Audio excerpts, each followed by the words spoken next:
My name's Kevin Holmes and I'm here to save you some time if you're replacing the clutch in a Holden Rodeo, Jackeroo or Frontera. Specifically, I'm talking about any vehicle that uses the 6VD1 engine. It's a 3.2 litre V6, runs a pull type clutch and a hydraulic actuation system.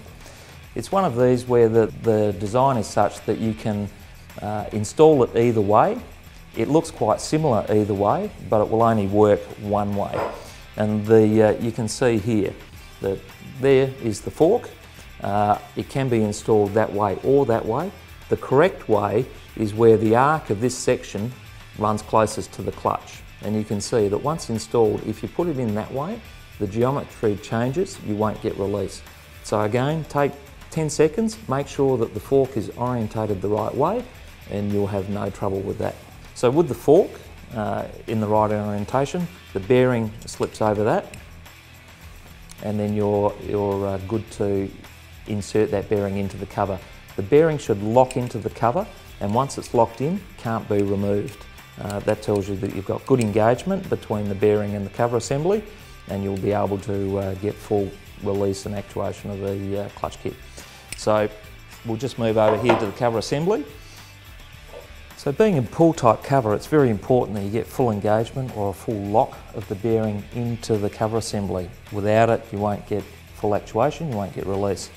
So as the bearing's coming in, you'll see it go in there, it pushes home, and you'll hear that click. Once you've got that, just verify that it's locked on.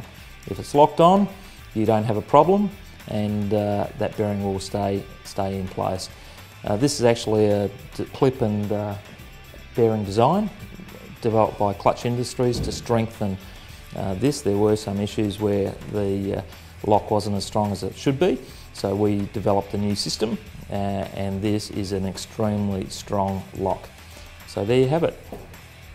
The third thing to look out for is in the bleeding of the hydraulics itself. The hydraulics involve three components. You have a master cylinder, you have a slave cylinder, and you have a dampener valve between the two. Now then, while you've got three components, you've actually only got one bleeder valve, and that's on the slave cylinder at the base of the unit. It also happens to be the lowest component of the hydraulics. So that makes it very difficult to actually bleed the system, and we recommend you take the following approach. Just make sure you've got plenty of fluid, pump the pedal a few times, and then just break the nut where the line goes into the master cylinder and release any air that might have accumulated there. Then move to the dampener valve between the master and slave, move to the top nut, just break that, release any air that might have accumulated there, and tighten it up again, and then bleed at the slave cylinder as you would normally bleed. You might have to do that 2 or 3 times to actually purge all of the air from the system, but it's well worth the effort. Final thing to look out for is the actual dampener valve itself. They can fail, but it doesn't present as a catastrophic failure that you have one day you have a clutch, the next day you don't have a clutch. The purpose of the dampener valve is to actually regulate the flow of fluid through the hydraulics, and what can happen is that when they begin to fail, that dampener valve will let oil through to the clutch side but won't let it back, and what that will present as a partially disengaged clutch. So pressure will build on the clutch side. You'll have the actuation system partially engaged permanently. The clutch will present as a slipping clutch and premature failure.